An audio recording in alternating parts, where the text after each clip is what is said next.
ሰላም ጤና ይስጥልኝ የተከበራችሁ ተመልካቾቻችን፣ ወደ እናንተ የሚደርስ የመረጃ ሰዓታችን ተጀምሯል። መረጃዎቹን ወደ እናንተ በማድረስ እኔ ሰብል አበበ ከእናንተ ጋር የጋራ ቆይታ ማድረግ ይሆናል። ለሰዓቱ የደረሱ ከሀገር ውስጥ እንዲሁም ከባህር ማዶ መረጃ ይዘናል። ወደ ሀገር ውስጥ እናልፋለን።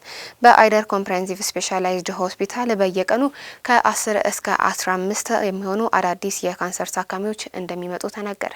በዓለም ዙሪያ ሆነ በኢትዮጵያ እየተስፋፋ ከመጡ የጤና እክሎች መካከል የካንሰር በሽታ ተጠቃሽ ነው። በአይደር ኮምፕሬሄንሲቭ ስፔሻላይዝድ ሆስፒታል ለካንሰር ሕክምና በየቀኑ ከ10 እስከ 15 አዳዲስ ታካሚዎች ይመጣሉ። በድምሩ ነባር ተመላላሾችና አዲስ ታካሚዎች በቀን እስከ 50 የሚሆኑ እንደሚመጡ በአይደር ኮምፕሬሄንሲቭ ስፔሻላይዝድ ሆስፒታል የካንሰር ሕክምና ክፍል ኃላፊና የካንሰር ሕክምና ስፔሻሊስት የሆኑ ዶክተር ደስታ ሙሉ ለብስራት ራዲዮ ተናግረዋል። በተጨማሪም በወር እስከ 240 የሚሆኑ አዳዲስ ታካሚዎች የሚመጡ ሲሆን ወደ ሆስፒታሉ ለካንሰር ህክምና የሚመጡት በአብዛኛው እድሜያቸው ከ35 እስከ 44 የሆኑ ሰዎች እንደሆኑ ዶክተር ደስታ ሙሉ ገልጸዋል። ከዚህ ቀደም በሆስፒታሉ የካንሰር መድኃኒት እጥረት እንደነበረ ብስራት ራዲዮ መዘገቡ ይታወሳል። ይህንን አያይዘን አሁናዊ ሁኔታውን የጠየቅናቸው ዶክተር ደስታ የመድኃኒት እጥረቱ አሁንም እንዳለና እንዳልተፈታ የገለጹ ሲሆን መቀሌ ዩኒቨርሲቲና የኢትዮጵያ መድኃኒት አቅርቦት ድርጅት ተፈራርመው የነበረ ቢሆንም እየቀረበላቸው እንዳልሆነና በተደጋጋሚ ቢጠይቁም መልስ እንዳላገኙ ገልጸዋል። የመድኃኒት እጥረት መኖሩና የመድኃኒት መወደዱ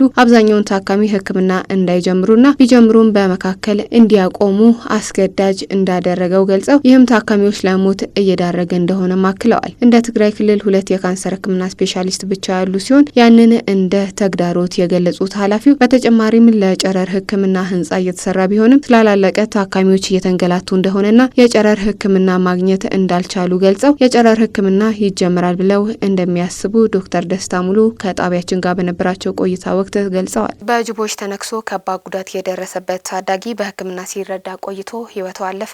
በማዕከላዊ ኢትዮጵያ ክልል ጉራጌ ዞን ምሁራ አክሊል ወረዳ በጅቦች ተነክሶ ከባድ ጉዳት የደረሰበት የ15 ዓመቱ ታዳጊ በአጣጥ ሆስፒታል በህክምና ሲረዳ ቆይቶ ዛሬ ታህሳስ 20 ህይወቱ ማለፉን የወረዳው ፖሊስ አስታውቋል። የ15 ዓመቱ ታዳጊ ፉአድ ናስር የ4ኛ ክፍል ተማሪ ሲሆን ከአንድ አብሮ አደግ ጓደኛው ጋር ለጥናት ወደ ወገራወ አንደኛ ደረጃ ትምህርት ቤት እያቀኑ እያለ 3 ጅቦች ያባርሯቸዋል። በዚያ ጊዜ አብሮት የነበረው ጓደኛው ሮጦ ሲያመልጥ ተማሪ ፉአድ ናስር ደክሞት ወደ ኋላ በመቅረቱ 3ቱ ጅቦች በታዳጊው የተለያዩ የሰውነት ክፍሎቹን በተለይም በአገጩ ጭንቅላቱና በሌሎች ሰውነት ክፍሉ ላይ ከፍተኛ ጉዳት መድረሱም ተገልጿል። በዚያም ታዳጊው ህይወቱ ሳያልፍ ለህክምና ወደ ሆስፒታል ተልኮ በህክምና ሲረዳ ቆይቶ ህይወቱ ማለፉን የማዕከላዊ ኢትዮጵያ ክልል ፖሊስ የሚዲያ ክፍል ኃላፊ ምክትል ኮማንደር ታጁ ነጋሽ ለብስራት ራዲዮ ተናግረዋል። የወረዳው ፖሊስ ወደ አካባቢው በመሄድ ጉዳት ያደረሱትን ጅቦች በማሰስ አንደኛውን ጅብ መግደል መቻሉንም ገልጿል።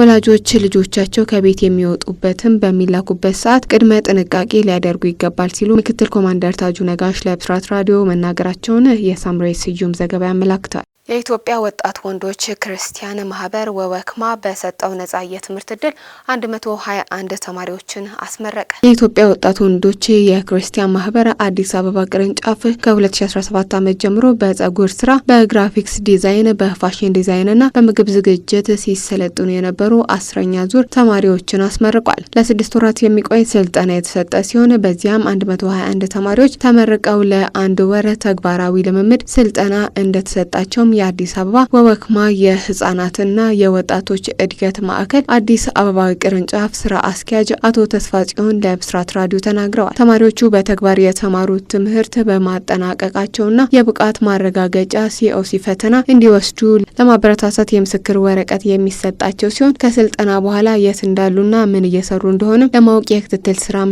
እየተሰራም ነው። በተጨማሪም ከተለያዩ ለጋሽ ድርጅቶች ጋር በመተባበር ተማሪዎቹ በቡድን አደራጅተው የራሳቸውን ስራ እንዲጀምሩ የመነሻ ካፒታል ድጋፍ በማድረግ ያለምንም ወለድና አገልግሎት ክፍያ ብድር እንዲያገኙ ስምምነት ተደርጓልም ተብሏል። ይህንን የቴክኒክና ሙያ ስልጠና እድል ለማንኛውም መማር ለሚፈልግና አቅም ለሌለው ወጣት ክፍት ሲሆን ስልጠናው ሙሉ በሙሉ በነጻ የሚሰጥና የብቃት ማረጋገጫ ሲኦሲ ፈተና ክፍያ በድርጅቱ የሚሸፈን መሆኑን የተቋሙ ስራ አስኪያጅ አቶ ተስፋጽዮን ጨምረው ለብስራት ራዲዮ ተናግረዋል ስትል ሳምሬት ስዩም ዘግባለች። ተመልካቾቻችን አሁን ደግሞ ወደ ባህር ማዶ መረጃዎቻችን እናልፋለን። ኤርትራ በሶማሌላንድ እውቅና ላይ የመንግስታቱ ድርጅት የጸጥታው ምክር ቤት ምላሽ እንዲሰጥ ጠየቀች። ኤርትራ እሁድ ዕለት የተባበሩት መንግስታት ድርጅት የጸጥታው ምክር ቤት እስራኤል ለሶማሌላንድ የሰጠችውን እውቅና በማያሻማ መልኩ ምላሽ እንዲሰጥ ጠይቃለች። የማስታወቂያ ሚኒስቴር በመግለጫው አደገኛ ክልላዊና ዓለም አቀፋዊ ቀውሶችንና ሁከትን ሊያስከትል ይችላልን ብለዋል። በዚህም በተባበሩት መንግስታት የጸጥታው ምክር ቤትና የአባላቱ ደረጃ የማያሻማ ምላሽ ይሰጣል ሲልም መግለጫው አክሏል። እስራኤል አርብ ዕለት ለሶማሌላንድ እውቅና መስጠቷን አስታውቃለች።